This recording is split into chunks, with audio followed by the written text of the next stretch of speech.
வாய்ப்பு கிடைக்கும் போதெல்லாம் ஆளுநரை திமுக அவமானப்படுத்துவதாகவும் தமிழ்த்தாய் வாழ்த்து பாடக்கூடாது என ஆளுநர் சொல்லவில்லை என்றும் பாஜக சட்டமன்ற உறுப்பினர் வானதி சீனிவாசன் தெரிவித்தார். எங்கெங்கெல்லாம் வாய்ப்பு கிடைக்கிறதோ அங்கெல்லாம் ஆளுநரை அவமானப்படுத்த வேண்டும் என திராவிட முன்னேற்ற கழகம் நினைக்கிறது. அது மட்டுமல்ல, எப்படியாவது அவரை அச்சுறுத்தி அவருடைய செயல்பாடுகளிலிருந்து பின்வாங்க வைக்க வேண்டும் என மறைமுகமாக ஒரு அழுத்தத்திற்காக இந்த மாதிரி வேலைகளை செய்து கொண்டிருக்கிறார்கள்.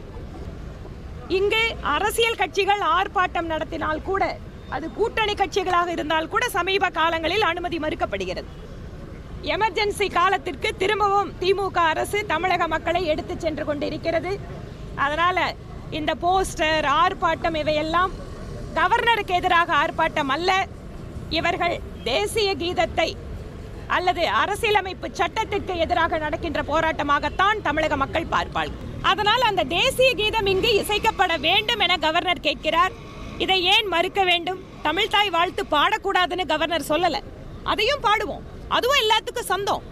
ஆனா தேசிய கீதத்தை பாடுறதுல இவங்களுக்கு ஏன் இவ்வளவு தூரம் எரிச்சல் வருது அப்படின்னு தெரியல. கவர்னர் அவமானப்படுத்தணும், கவர்னர் சொன்னா நாம ஏன் கேட்கணும் அப்படின்னு நினைக்கின்ற திமுக அரசு இந்த பிரச்சனையை பெரிதாக்குகிறது. மக்களுடைய கவனத்தை திசை திருப்ப வேண்டும் என்பதற்காக இவர்கள் கவர்னருடன் ஒரு மோதல் போக்கை அதை கையாண்டு அதை மட்டுமே மக்களை பேச வைக்கிறார்கள்.